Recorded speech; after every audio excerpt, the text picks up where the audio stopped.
Hello, everyone, and welcome to today's Safety and Health webcast, Safety Made Simple with Mobile Forms and Devices, sponsored by ProntoForms. This is Alan Ferguson, Associate Editor of Safety and Health magazine, filling in for Joe Bush, and I will moderate today's session. Thank you all for joining us. We'll start the presentation in a few minutes, but first, I want to go over some preliminary items. The views of today's speaker and organizations are their own and do not necessarily reflect those of the National Safety Council or Safety and Health magazine. Any mention of a commercial enterprise, product, or publication does not mean the council or magazine endorses those items. At the end of today's webcast, we will conduct a question and answer session. To ask a question, simply type it in the text box in the lower left-hand corner of your screen and click the button for Submit Question. Feel free to ask your question at any time during the presentation. You don't have to wait for the question and answer session to begin. We'll try to answer as many questions as possible, but because of the large number of participants today, we might not get to every question. Any unanswered questions will be forwarded to today's speaker. For basic troubleshooting information, click the Help button located on your screen. At the end of the webcast, you'll be asked to complete a brief evaluation survey. Now, I will let you know more about that after the presentation. And this webcast is archived, so you can access it after today's live event. To view this webcast and all of our past webcasts, go to safetyandhealthmagazine.com/events. With that, let's go ahead and get started. Our speaker today is Mark Scott, Vice President of Marketing at ProntoForms. In more than 20 years in this field, Mark has developed and managed marketing strategies and projects for several companies and institutions, including Rolls-Royce Aerospace and the Canadian Space Agency. Mark has written articles on the topic of mobile apps and the cloud for Forbes magazine, as well as white papers for smartphone companies and wireless carriers, including AT&T and Apple. Also joining us today is Darby Brennan, Manager of Gas Technology Strategy and Planning at Pacific Gas and Electric Company in San Francisco. Darby has been charged with leading Mariner, a major technology program that modernized gas transmission, asset management, and maintenance systems, integrating mapping functionality with core SAP systems. Prior to joining PG&E, Darby worked in leadership roles with Accenture and Slalom Consulting, specializing in ERP technology implementation and program management office transformation. Mark, whenever you're ready, go ahead and take it away. Thank you, Alan. I appreciate that intro. So just a quick overview of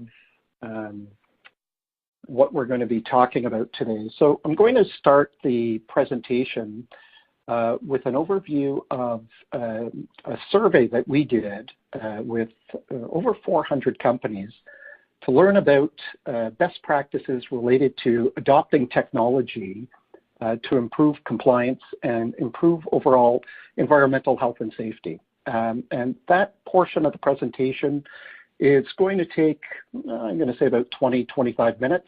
And then from that point on, I'm going to bring in Darby, who is a customer of ProntoForms, and we're going to talk about their experiences, some of the challenges that they're facing, and how they use technology, including ProntoForms, to help address some of those challenges. So some of the things that we expect that you're going to learn from the presentation today is how mobility, so applications, mobile devices, so I'm sure pretty much everyone sitting in on this webinar has got, an iPhone or an iPad at their desk. How do you use these devices and applications to your advantage? How do you equip people out in the field to be more proactive and participate in helping you meet compliance? And the idea of introducing mobility is, not just a technical thing. Like I said, it's about basically getting people to participate in a more proactive way. So getting these programs to reach far and wide throughout the organization. And where are you going to see ROI? So what are some examples that we've seen? And again, this presentation and webinar is not solely related to ProntoForms, but how this type of technology, how mobile devices, applications, the cloud, and analytics, what kind of payback do you get to your organization from a productivity perspective, from a penetration of having more and more employees aware of compliance-related issues, safety standards, and actively participating to make the organization safer. So we usually start off these presentations by just giving a little bit of background on ProntoForms because, we're not a global brand yet. We're growing very rapidly. But people want to understand, hey, who are these people? Where did they come from? And I like to use the term that's very popular. You can tell a lot about a person or a company based on the friends they keep. And in this case, we've got some great customers, but we also have got some great business partners that really define, I would say from a credibility perspective, our role in the industry and our role in terms of introducing mobile applications into businesses and organizations of all different sizes. Quick shout out to our friends at Apple. Apple is actually a co-sponsor of this webinar with us. The reason Apple has selected us as a key go-to-market partner in a program that they call the MPP Partnership or Mobility Partner Program is that Apple recognizes that organizations purchase devices once they've identified what type of software is going to make a difference out in the field. They don't just go out and buy 2,000-3,000 iPads for their employees. These organizations look at, hey, what application am I going to be using to resolve which series of problems? And once they've made that decision, then they go out and buy these devices. And of course, combined these applications with these devices, you've got a powerhouse of capability out in the field. Another key thing, as I mentioned, good reputation capital comes from not only the partners that we have out there, but also the caliber of customers that use our solution. There are other mobile forms companies out there. There's lots of great companies. It's becoming a very strong emerging business, and we love the competition. What sets us apart, though, is we are really an enterprise-grade solution. We have enterprise-grade capabilities, and the type of customers that use our solution, everything from, of course, Pacific Gas and Electric, who we'll be interviewing on this webinar, but also companies like Amtrak, Obayashi, which is one of the largest construction engineering companies in the world, Halliburton, world's largest oil and gas supplier, and many, many more. So we just wanted to give, just a sampling of different types of companies. So that's who we are. And just to jump into the actual presentation, as I mentioned at the kickoff, we actually do a survey. We've done it 3 years in a row now. And in that survey, we typically get somewhere between 400 to 500 participants. And the focus of that survey is from an environmental health and safety perspective. When you're trying to meet compliance, how are you adopting key technologies, and what are those impacts in adopting those technologies to help you meet compliance? I urge you to, after this webinar, to go to our website. It's in our library of materials, so you'll be able to actually see it, download it, and go through it. It's a great way to see what your peers, the stage that they're at in terms of introducing this new technology, and some of the benefits that they're gaining from adopting the latest, greatest technology. The nice thing about the survey is it's very similar to our customer base. We've got customers far and wide, everything from medium-sized businesses all the way to larger enterprise global companies. And so we had a very diverse participation within that 466 participants, and not only different sizes of companies, but of course different levels of employees through executives participating, as well as a very diverse group of industries. Our solution is used, of course, across everything from field services management to asset enterprise management to preventative maintenance, in the transportation, from the facility operations, utilities, oil and gas, multiple industries, multiple use cases. And what we're very pleased of when we get the survey back is to see the diverse type of responses we get from different types of industries. Because we know also on webinars like this, there's, not everyone is coming from the same type of business or the same size of business. Some people are from, state government or federal government, or from, supplier, could be service supplier to the oil and gas industry, to, could be a railway, transportation, or services company, you name it. So what have we learned in terms of the survey, the opportunities for safety automation? And there's three different categories, but I think the learnings, every year we see trends, but we also see some key themes coming across. One of the things that we see is, from an operations perspective, the objective is to, how do we increase employee participation? How do we get employees who do not work within the safety operations of a company, but out in the field, how do we get a deeper sense of awareness and understanding of safety, and how do we actually nurture and get them to actually participate?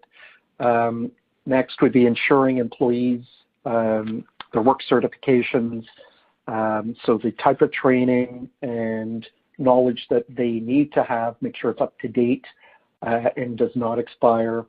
And that transfer of responsibilities, and when I say transfer of responsibilities related to safety, it's not to shirk, as you know, but this is the struggle of every safety professional we speak to, is to get that thinking imbued throughout the organization and empower people out in the field to actively take part in those best practices as well.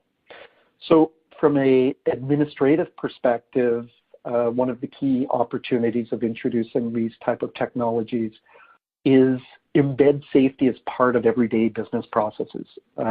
So if you've got people out doing different types of service or different types of work, actively making safety as part of it and being able to have safety checklists as part of their everyday work order, or their maintenance, the maintenance that they're doing on a daily basis, or prior to starting up a large piece of of equipment before a driver gets in and starts using it. He does his walk around and he does his safety check. These are the abilities that you can not only introduce, but you can actually track and manage these capabilities to see what level of success over time, as you're introducing these abilities to everyday employees out in the field. You can see how you're progressing and trending. And then, of course, being able to access documentation, articles, updates, information, even information, could be in the form of help videos. I service this piece of equipment, or I do a safety check on this piece of equipment once a year. It's relatively foreign. So imagine having access to a YouTube video so you can quickly, directly on your tablet, directly as part of the form, to not only explain why it's important, but what are certain things that you have to pay attention to. And of course, analysis, the beauty of using technology versus the old-fashioned paper world, or using an ad hoc mix of Excel, digital cameras, email, paper notes, and fax machines, is not only having the data in its purest form, not having to go through people manually entering it into systems at a later date, but having that data real time, having that data without any interference and or data errors introduced, allows you to do your job in a more proactive way.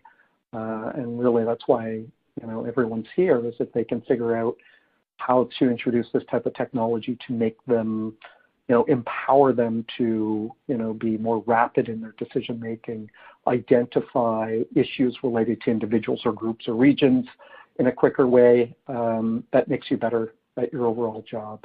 Also, the level of detail that you can get using this type of technology, everything from geostamping to photo evidence to time stamping to signatures of, local foremen on job sites,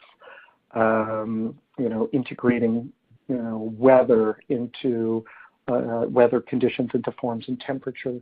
The level of detail, the level of rich information lets you bolster and add a lot more compelling information to demonstrate that you're doing your job the way you're supposed to be doing it, and to provide you with the evidence when and if you're ever audited. You have that at your fingertips in the sense of a dashboard or the ability to pull some very deep, rich reports. So some of the key results, and above and beyond the multiple choice responses that we get in terms of where these 466 organizations are in terms of adopting different types of technology and what type of issues and challenges they're facing. The notes and feedback that we collect are great in terms of how companies are, benefiting from introducing mobile applications, devices, and cloud capabilities. So embedding safety checks into field operation forms just shows progress in compliance, and that's what everyone's striving for. Being able to, through analytics, to prioritize where to focus attention. So there's always issues that you have to deal with.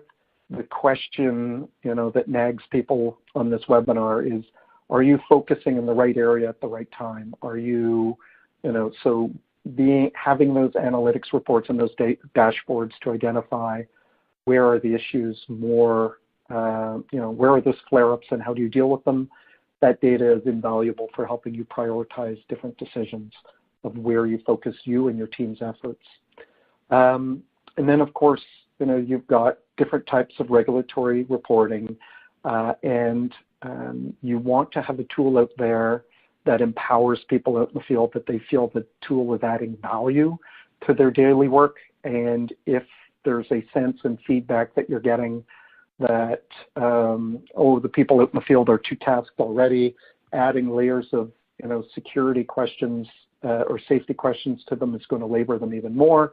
So we have to have a safety person show up and do this every single time.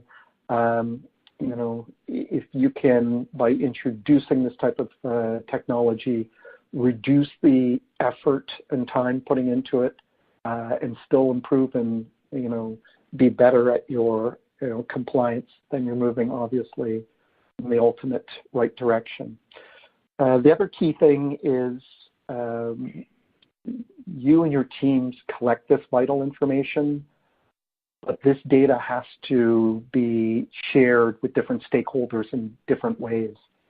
So what we've learned in servicing so many different companies in this, who have needs in this space, is that the flexibility and the agility of being able to move safety information from the field to different cloud destinations, to different stakeholders in a very rapid way, and be able to move that information either in different types of languages or by different regions. You have different reporting requirements or different formats. So let's say the final material has to be submitted in a version controlled, paper format. We can replicate that from a PDF as an example. So the data you collect is not static. The data you collect is not solely used in a monthly meeting. Imagine that data can be used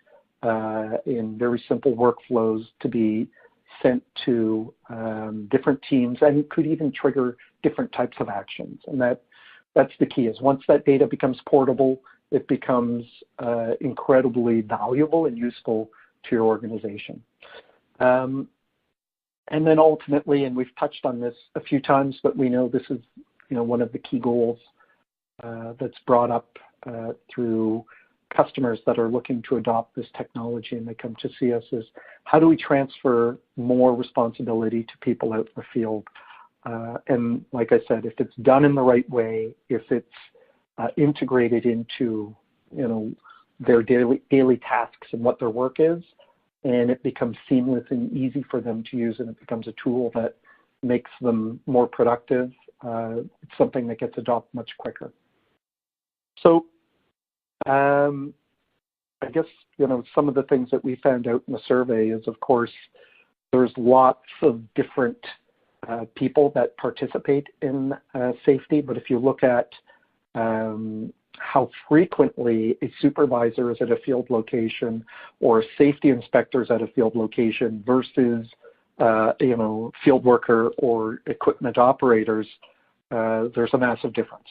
So who better than the person who's in the field from the beginning of the workday or the beginning of their shift to the end of their shift, who is observing and or using equipment and or involved in key processes that do have a safety component, to actively be involved to participate in these safety checks as part of their daily work. So what do we see in terms of barriers to participation? So what we've seen is training, of course, and what we're going to do is on the next slide, we're going to show from a technology perspective, how do we fit into this? We don't do everything. Our area of expertise is very specific on the tools that we give to you. We're not safety experts from a regulatory perspective, but we're experts at, like I said, making you collect that data and leverage that data to your advantage.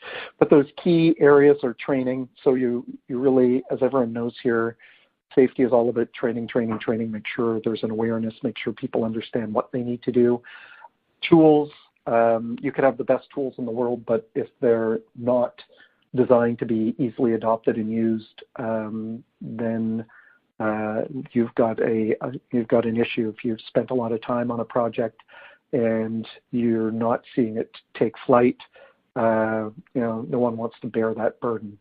And of course, the human factor, and this is where if the tools provided add value versus are a burden, then you're going to see people in the field become champions of using these tools.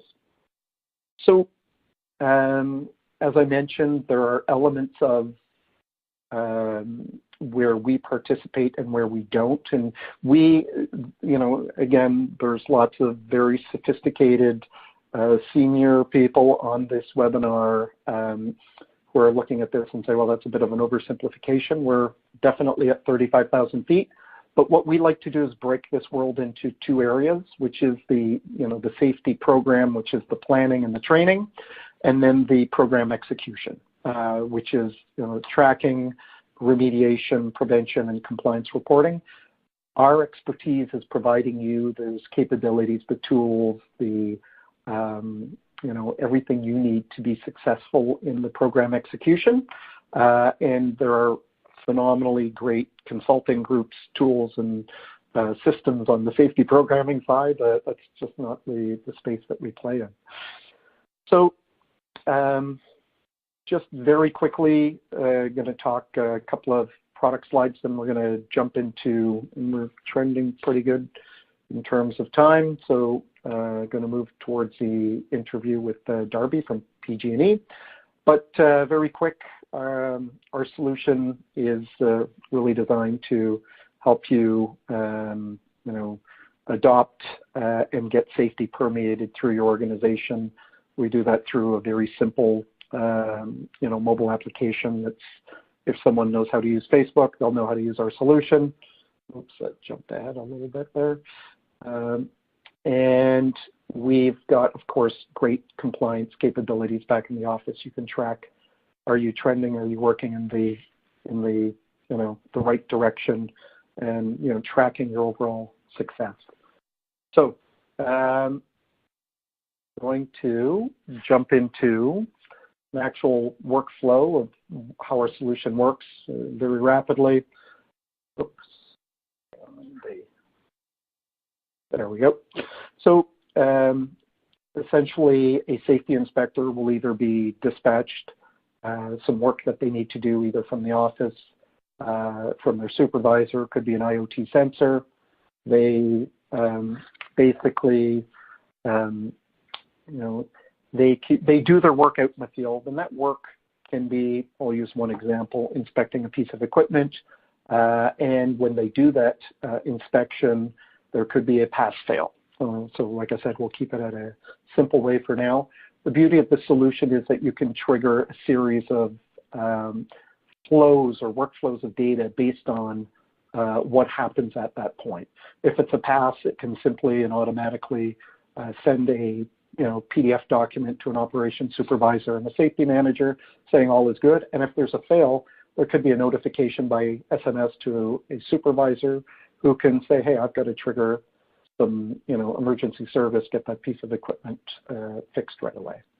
Of course, that data can automatically and in parallel be shared and sent to a variety of different cloud systems and integrated into either your back-end systems and or in a very simple point-and-click way into storage areas like Box, or we've got secure HTTP and or FTP connections that you can use as well.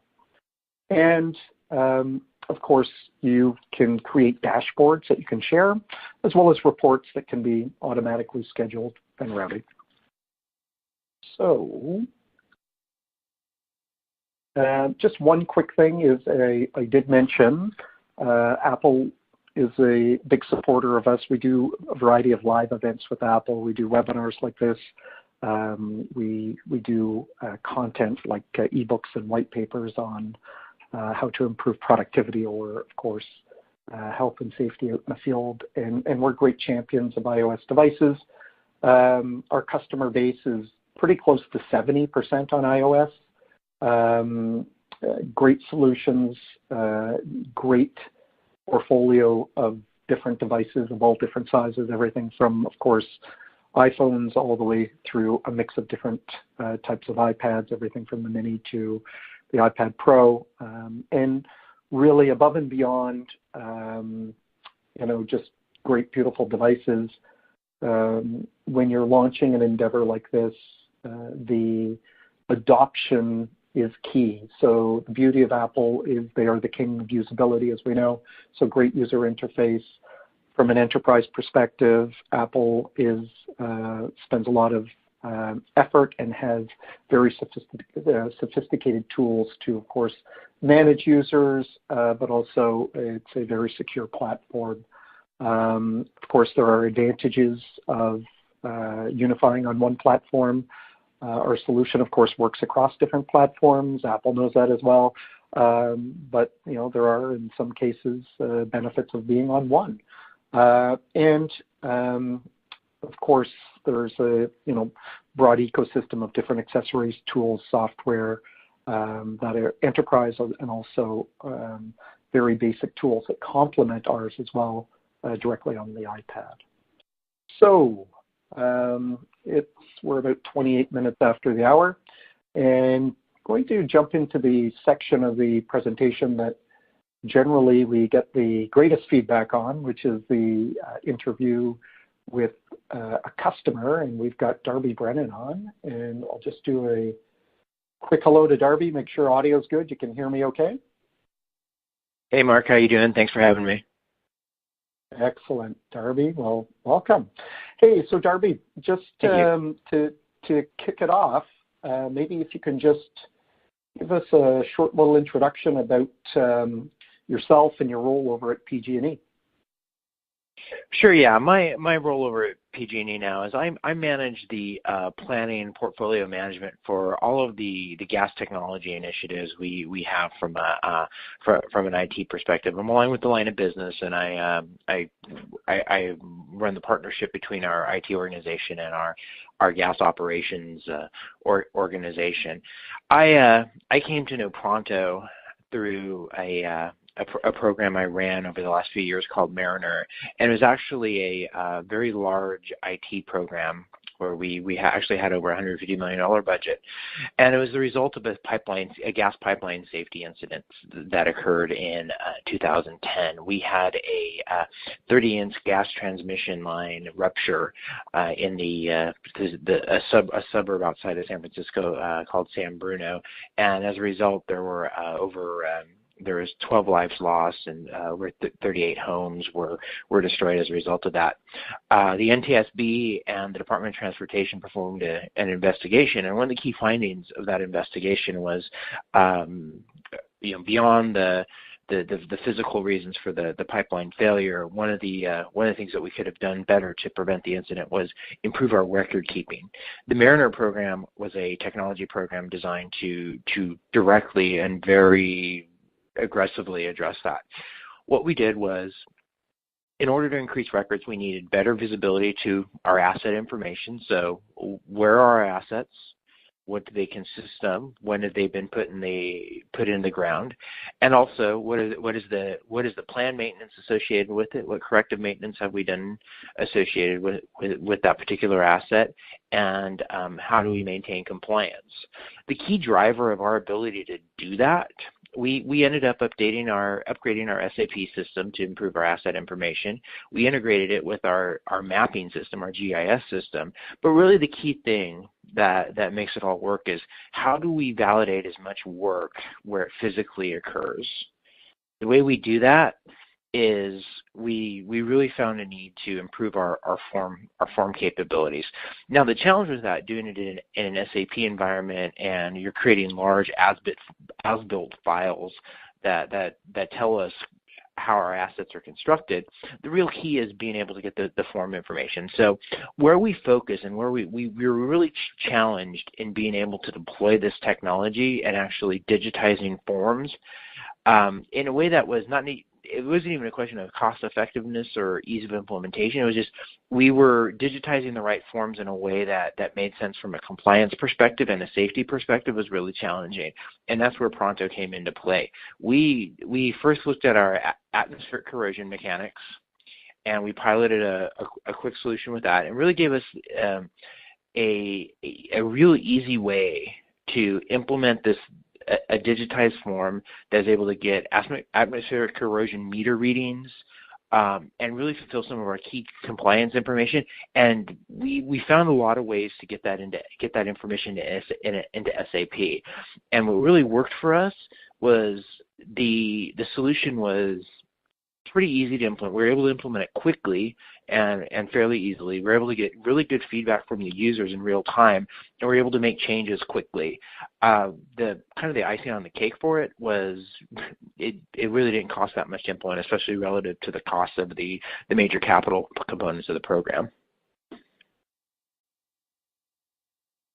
Amazing. Hey, so on that, Darby, like the atmospheric corrosion, I think that was, I'd say, like kind of the big kickoff use case that we started with PG&E. What's the volume of gas meters?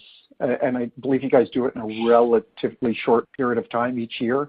But what's roughly the amount of inspections you guys do? Well, literally, it's in the thousands. And so we have about 1,200 users, and they're tasked with each performing, in addition to the other tasks that make up their work, they're each tasked with performing several hundred meter inspections on an annual basis. And so within that user base, we're generating a relative high transaction volume from a compliance perspective.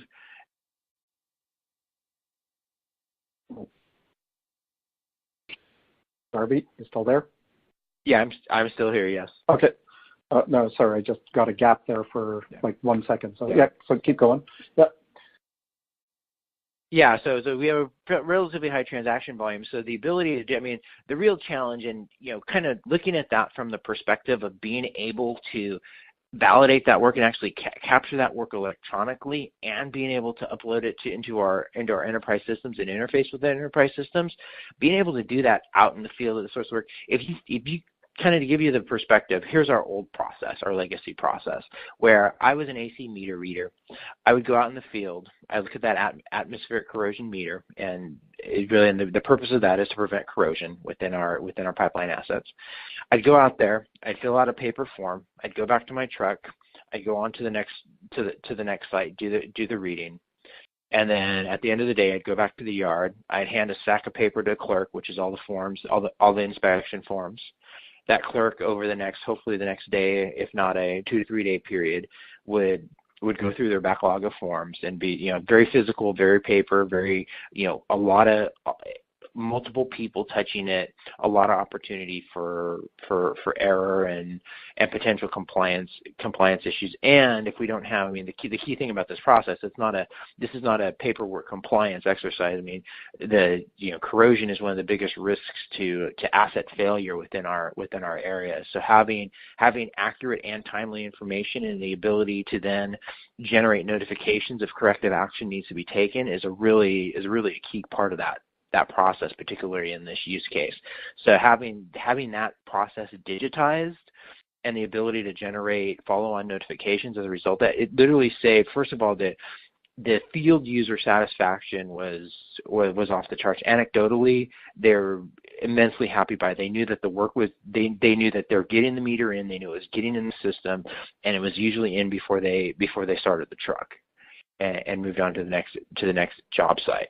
So having that, the speed of the process is one thing, but also reducing the number of touch points and the number of potential data failure points or inaccuracy records failure points was a tremendous benefit on our side.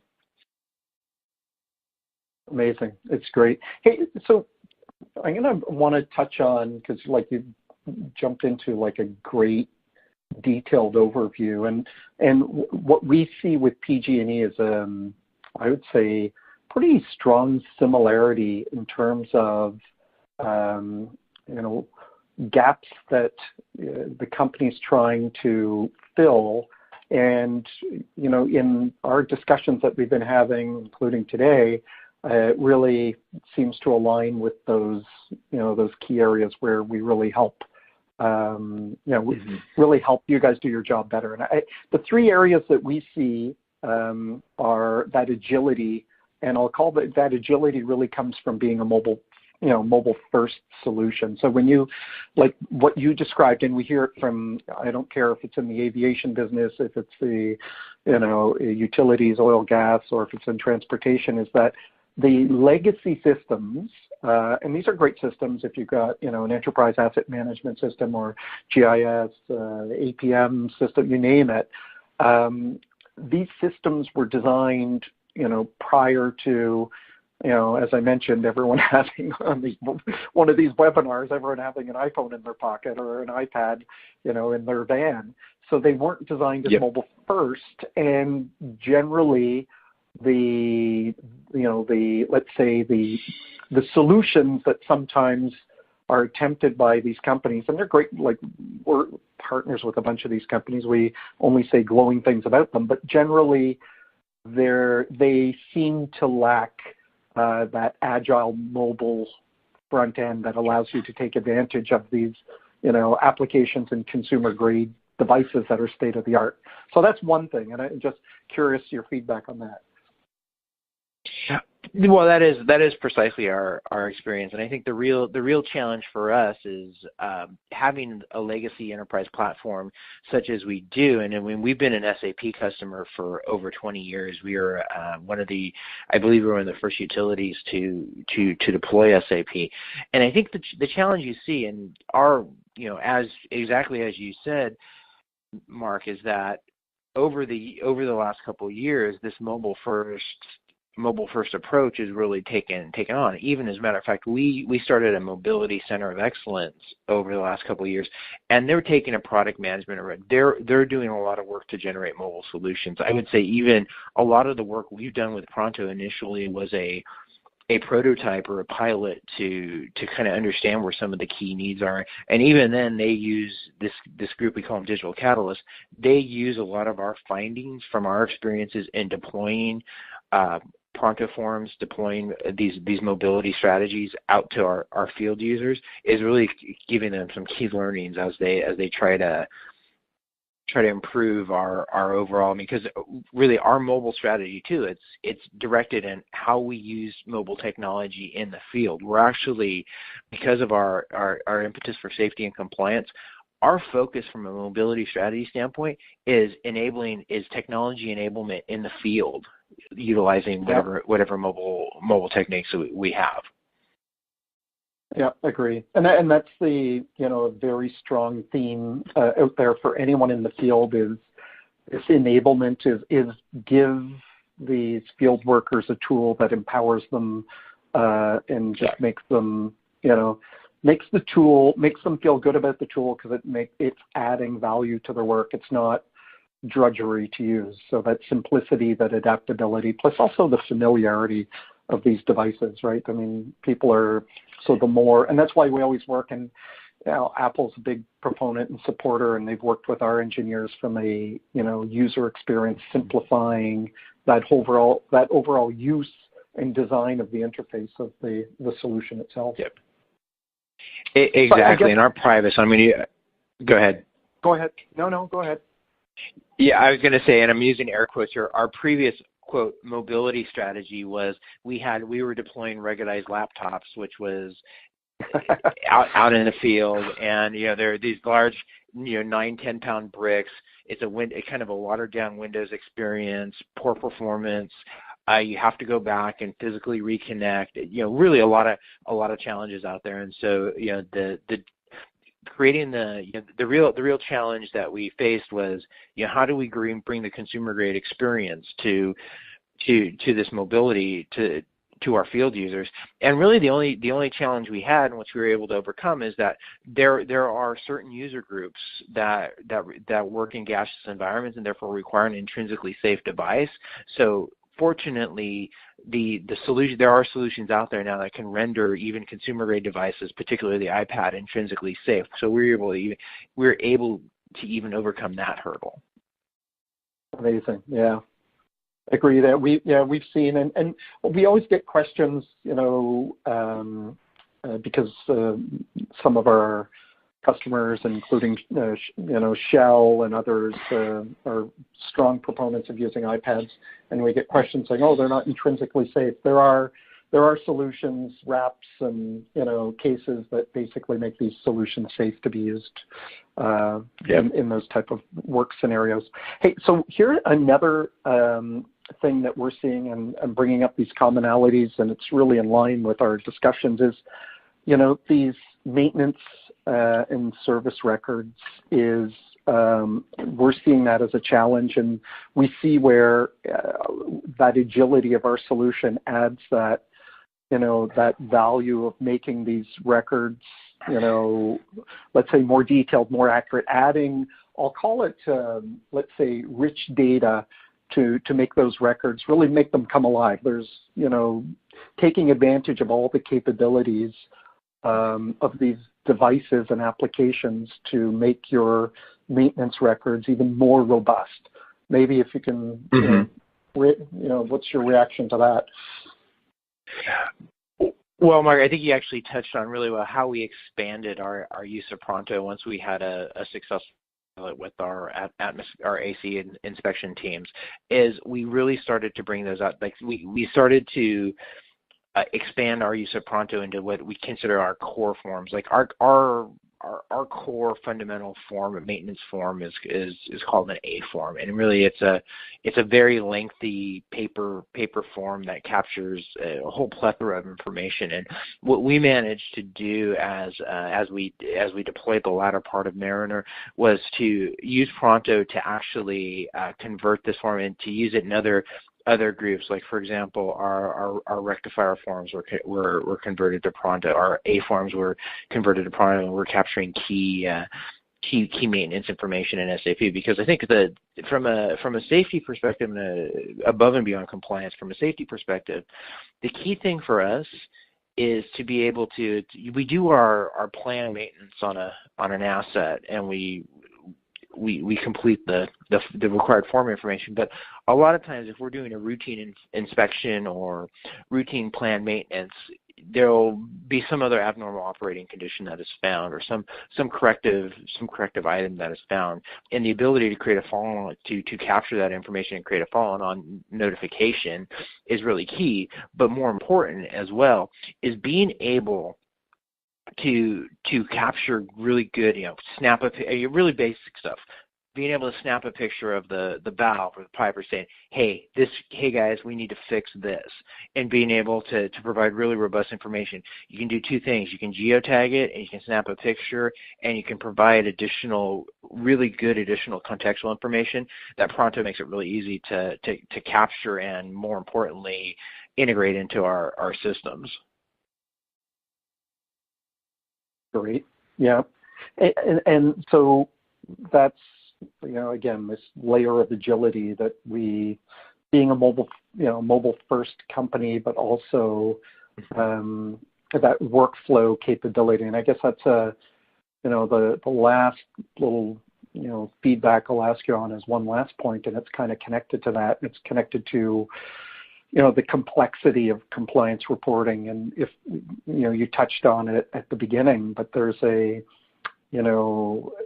regulations as well as different, there's a whole series, as everyone knows, obviously, different types of, compliance reporting. Some can be, service related. Of course, some can be asset inspection related, but the level of detail, the frequency, and the variation of compliance reporting, what we're hearing from customers very frequently, customers, similar size to PG&E, and I'm getting this similar sense from you as well, is that agility in compliance reporting, being able to reproduce information in certain document formats and or use that workflow to distribute and or track and measure with an analytics capability to understand, where are there greater risks related to, let's say, more rapid corrosion and or,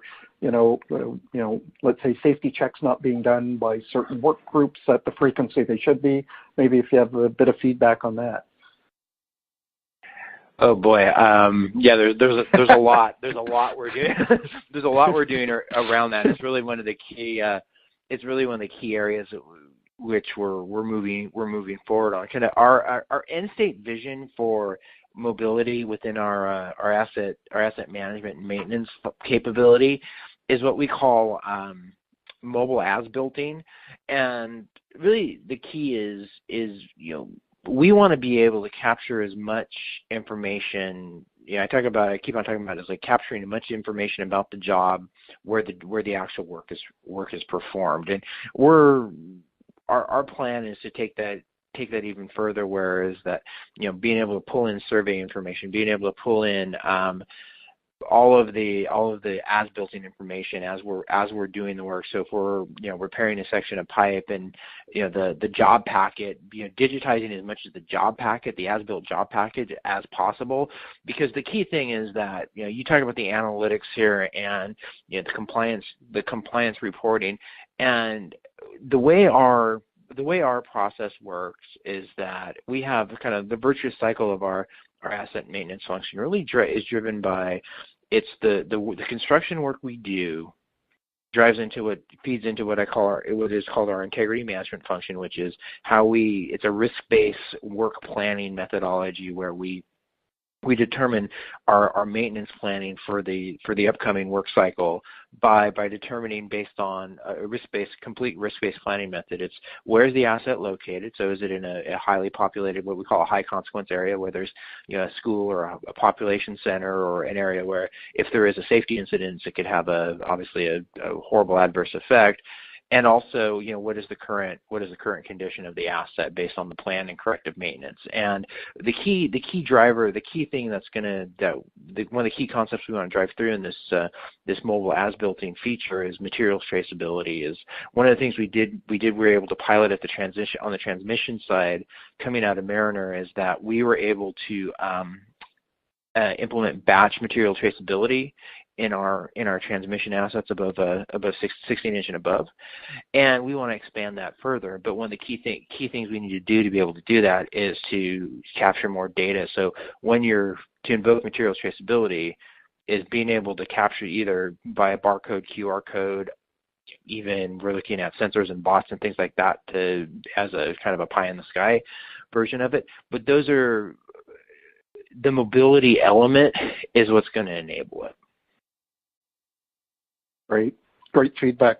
So Darby, I'm looking at the time and we're at 10:02, so I think what we're going to do is jump into the Q&A. I'll ask you to stick around in case some of the guests have questions for you, but you're fantastic. Just love the discussion and feedback that we had there. So I'll just one last quick summary before I push it back to Alan, which is so just wanted to remind everyone, went through kind of the whole gamut of looking at the survey, which you can find on our website, looking at where your peers are in their journey of adopting technology, looking at the importance of making safety something that every employee or person within your organization should be considering. And if you use the right tools, if you introduce the right technology, you can empower your organization to be safer. And we love having guests like you here, Darby, because this is it's in everyone's best interest. There's not this sense of competition that I want to be safer than my peer in a different utility in a different state. You're sharing best practice. You're sharing best practices. Exactly. Good for everyone. So I really appreciate it. Exactly. So Alan, back to you, and we'll jump into the Q&A. All right, thank you very much. Great job, Mark. Thank you for your excellent insights and expertise, and thank you as well, Darby. Before we start the Q&A, I want to remind everyone of the evaluation survey we're asking you to complete. The survey should be appearing on your screen. Your input is important because it will help us improve future webcasts. If you do not see the evaluation survey on your screen, please turn off your pop-up blocker. You may also access the survey by clicking the survey button near the lower right part of your screen. Now let's get to some questions. Is there a PC desktop interface for the reports or general interface so the mobility users can access their reports and or continue once they've gotten back to their desk? So our solution is definitely mobile first. We are in our roadmap this year do have this ability in our sites. Is it something that's available today? No. However, from a reporting perspective, yes. So if you're looking for detailed analysis, deep dive analytics, and being able to share dashboards and reports and email reports to different stakeholders, yes, that functionality exists. But this concept of transitioning from a mobile device, filling out half a form, and then I'll finish that form on a desktop, that's something in future consideration, but it's not something that we have available today. So for geotags, like pictures pictures of defects, what are some other unique, other than form filling features that are potentially there for the end user? Yeah, we have a whole series. We've got, you can capture audio, you can do sketching on top of images, you can do free-form sketches, you can capture signatures, you can scan on assets, barcodes, QR codes. Of course, the forms are smart, so they are contextual. They can have pre-populated data that's hosted in the cloud. So you can have your mobile users out in the field, and so certain things is from a control perspective, they're using the most up-to-date form with the most important, data collection and compliance requirements.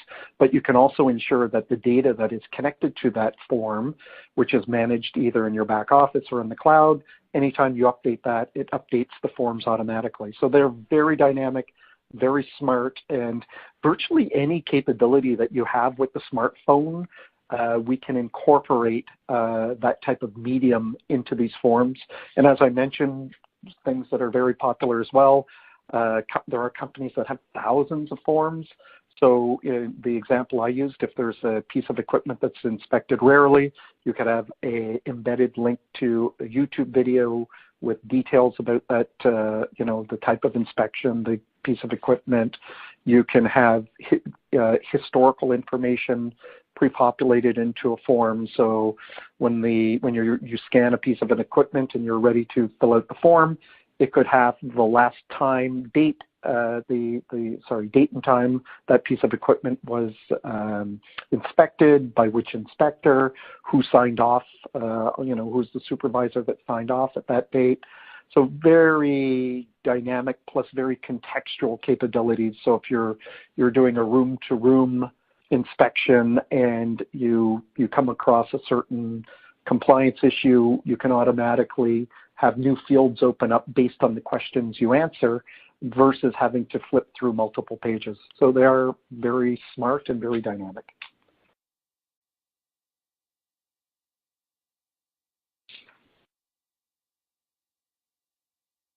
Oh. Alan, you there? Sorry, is this a standalone implementation, or can it be e-linked to an enterprise database?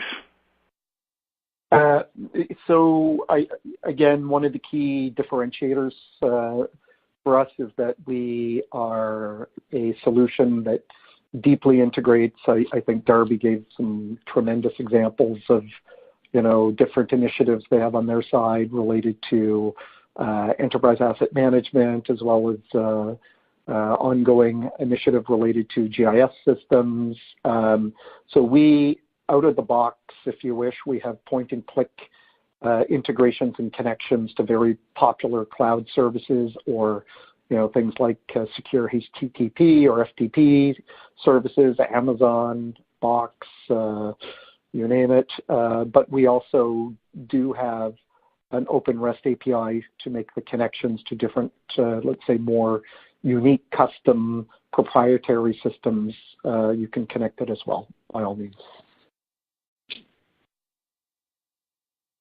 Where's the database kept, on-site or in a ProntoForms cloud server? It is in the cloud. So our solution is hosted, not unlike, I would say, many SaaS companies, hosted on the Amazon cloud, which is very robust, very rapid, and very secure. How much bandwidth does the program take up? We run 39 tugboats that could potentially use a mobile platform, but with restricted network availability. Would this be applicable to our kind of work? Yeah, definitely. I mean, we have many. So beauty of the solution is, of course, it does work online, offline. So if you are in situations where you're offline, you can still access the form, fill out the form, and then when you click submit, the form will sit in the outbox until you're reconnected either in Wi-Fi and or back to the cell network. And from a capability perspective, the data, the forms are very small in terms of transmission. And as an administrator, you have the ability, if you need to collect lots of rich data, you can actually set compression settings for the size of the photos. So through some very basic experimentation, depending on the size, the cropping, the compression, we have customers that work in either, let's say, 3G, so not high bandwidth cell net connections and or offline, and they still get great value from the product. And they if they have certain groups and or whole teams that work in areas where signals are very low, they just adjust compression settings on images, and that takes care of that. Okay, for our last question, is the product Android capable or strictly Apple iOS? No, so it does. As I mentioned, close to 70% of our customers use iOS, but there's no question we also do work on Android. We've got many great Android customers as well, and it also we also have support for Windows as well. So we work on Windows, iOS, as well as Android. All right, thank you, everyone. Unfortunately, we have run out of time. I'm sorry we didn't get to everyone's questions, but all of today's unanswered questions will be forwarded to our speaker. Once again, I hope you take the time to fill out the evaluation survey on your screen to give us your feedback. That ends today's Safety and Health Magazine webcast. I'd like to thank Mark Scott, Darby Brennan, everyone at ProntoForms, and Pacific Gas and Electric, as well as all of our listeners. Thank you and have a safe day.